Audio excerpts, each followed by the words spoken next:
Jadi tiap hari bolak-balik. Bapak Ibu Saudara yang kekasih, penting sekali pertanyaan ini. Apakah hidup saya berarti? Begitu kita tidak menemukan arti di dalam kehidupan kita, akan timbul keputusasaan yang sangat besar. Disebutkan dalam Al-Quran ada 3 level katanya di dalam kehidupan kita ini. Yang pertama itu levelnya adalah level bertahan. Kalau dalam bahasa Inggrisnya disebut survival. Level bertahan. Apa yang dimaksud level bertahan? Level bertahan ini yang misalnya dimiliki oleh sebagian besar orang hidup. Sebagian besar orang saat ini adanya di level bertahan. Jadi mereka bertahan hanya untuk hidup aja, cari nafas gitu. Ya pokoknya saya bisa hidup melanjutkan bulan ini, melanjutkan lagi.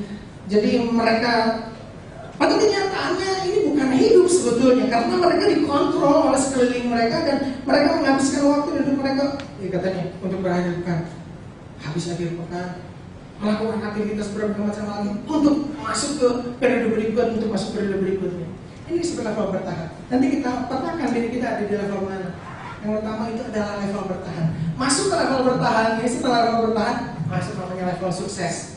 Tadi saya sudah sampaikan bagaimana orang bisa mengalami kesuksesan. Ini adalah satu level juga. Setelah level bertahan masuk level sukses, level keberhasilan katanya. Dan apa yang Bapak Ibu Saudara paham apa yang disebutkan level berhasil. Jadi memiliki kehidupan yang cukup secara keuangan, secara finansial, secara kebutuhan, secara relationship, secara hubungan dan seterusnya. Tapi pada kenyataannya itu juga banyak yang sukses tapi tidak merasa puas. Rasa masih ada yang dicari di dalam kehidupan ini.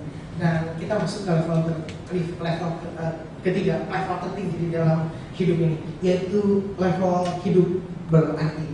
Jadi bukan yang bertahan, bukan yang sukses, tapi berarti. Saya ulang, bukan hanya bertahan hidup, sibuk kiri kanan, bukan hanya itu, bukan level sukses, bukan juga, tetapi masuk level berarti. Ada tiga tahapan bagaimana kita bisa memiliki kehidupan yang berarti. Pertama, penting sekali kita mengetahui apa arti hidup kita, untuk apa kita hidup, itu seperti apa yang kita lakukan selama 40 hari ini. Yang kedua, tadi saya sampaikan, betapa berartinya kita bagi Tuhan. Dan yang ketiga, kita tahu tujuan Tuhan menciptakan kita. Saya ulang. Yang ketiga, kita tahu tujuan Tuhan menciptakan kita dan kita hidup di sana. Semoga Bapak Ibu tidak bisa mengikuti terus dengan baik. Kalau Bapak Ibu membutuhkan rekaman dari khotbah saya hari ini, itu bisa diperoleh, walaupun mungkin bukan langsung di hari ini, bisa diperoleh nanti. Program ini kita selenggarakan bukan hanya untuk di Kota Bandung, yang di luar Kota Bandung pun bisa mengakses atau bisa mengikuti program ini. Beberapa saran yang kita dorong itu tetap. Yang pertama itu adalah mengikuti kelompok kecil. Jadi kalau di luar kota, apakah boleh sendiri? Dianjurkan jangan sendiri. Katanya perjalanan rame-rame lebih baik katanya gitu. Dan yang kedua itu membaca buku Purpose Driven Life setiap hari. Jangan langsung satu buku, satu bab. Jangan 5 bab juga. Biasanya gitu. Yang awalnya 8 bab, setelah itu lupa biasanya berikutnya. Jadi dianjurkan secara rutin 1 bab 1 hari. Kalau saudara masih punya banyak waktu, nggak usah dibaca dulu. Diluangkan untuk besok. Program ini pernah kita selenggarakan beberapa tahun yang lalu, dan itu yang terjadi. Di awal-awal, wah menarik nih, gitu ya. Setelah itu, sudah tahu lanjutannya. Dan yang ketiga, saudara dianjurkan untuk mengikuti ibadah minggu dengan setia. Usahakan, tekadkan. Katanya jika ada kemauan di situ ada jalan. Kalau nggak ada kemauan, nggak ada jalan. Bahasa Arabnya apa? When there is will katanya, there is way. Atau kembali? Ya gitu. Jadi saudara-saudara tekadkan untuk mengikuti ibadah setiap minggu di tempat ini. Karena apa yang akan saudara dapatkan di hari Minggu berbeda dengan apa yang saudara dapatkan di kelompok kecil, dan akan berbeda dengan apa yang saudara dapatkan di pembacaan setiap hari. Semuanya akan saling melengkapi. Semakin minggu kita akan semakin hot dengan berbagai macam lagu, dengan berbagai macam atraksi, dan kita akan akhiri dengan golden goal. Kalau awalnya kan kita mulai dengan kick off, ya kan? Gitu kan? Nah, sekarang kita masih lagi main bola, kita akhiri dengan golden goal. Kalau saudara mendapatkan berkat dari program ini, saudara tulis baik-baik, bisa berikan kesaksian. Kalau saudara biasa online, bisa update di Facebook. Saudara mau linkkan blog saudara dengan Facebook dan blog kita, juga sangat dianjurkan. Kalau saudara mempunyai kemampuan untuk mengekspresikan dalam bentuk lagu, wujudkan. Kita akan tampilkan satu-satu. Kita nanti akan rayakan perjalanan kita. Oke, saya lanjutkan saudara. Jadi hal itu juga yang paling penting sampai kita masuk ke level berarti adalah ketika kita tahu, saya ulang pelan-pelan, ketika kita tahu tujuan Tuhan menciptakan saya dan saya menjalaninya. Saudara, saya seharusnya membawa banyak perlengkapan di tempat di sini. Saudara, kalau saudara melihat bentuk palu, saudara kira-kira punya pikiran bahwa palu itu pasti ada gunanya, betul? Dan kegunaannya bukan untuk makan, bukan untuk potong kue, gitu, tetapi untuk ngetok sesuatu lah, gitu lah kira-kira. Kalau saudara lihat sendok dan garpu, sama halnya saudara juga tahu bahwa ada fungsi dari sendok dan garpu tersebut. Bahwa sendok itu tidak kita pakai untuk mukul, tetapi sendok itu kita pakai untuk makan.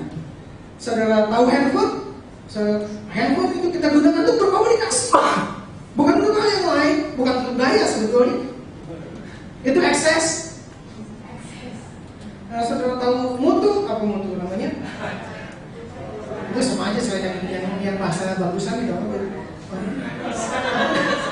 Keren terus. Ulekan itu bahasa Indonesia ya. Ya, saya tahu itu apa namanya. Saya juga nggak tahu. Ada yang bisa bantu? Karena kita sudah belajar banyak. Cobek, bukan ininya yang cobek itu bukan itu. Ini kita bahasa Indonesia aja. Udahlah kita lupakan aja. Pokoknya itulah yang mutu lah maksudnya. Kita tahu fungsinya mutu adalah untuk karendos. Selesai.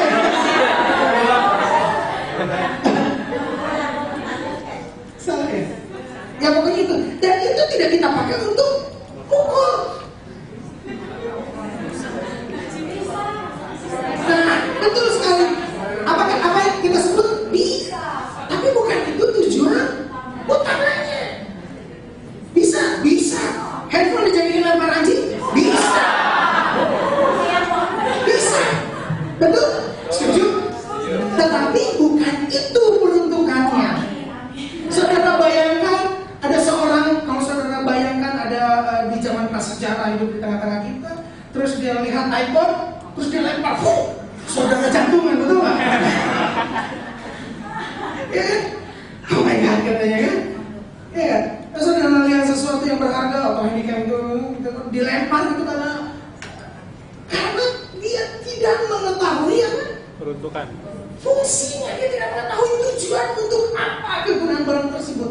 Segala barang bisa kita pakai untuk apapun juga, betul nggak? Handphone kita bisa pakai untuk nyambit anjing, bisa. Tetapi bukan itu tujuannya. Demikian juga kita. Ini sebabnya penting sekali untuk kita mengetahui mengapa Tuhan menciptakan saya, supaya saya tidak dipakai jadi buat lempar anjing. Terlalu rumit ya. Karena ibaratnya kalau kita adalah handphone, kita digunakan untuk berkomunikasi. Jadi Bapak Ibu Saudara kekasih, mengapa kita penting sekali untuk kita mengetahui tujuan kita, supaya kita tahu untuk apa sebenarnya saya hidup, untuk apa sebenarnya saya ada di muka bumi ini. Seperti handphone tadi, bisa dipakai untuk lempar, bisa, tapi bukan itu peruntukannya. dan akan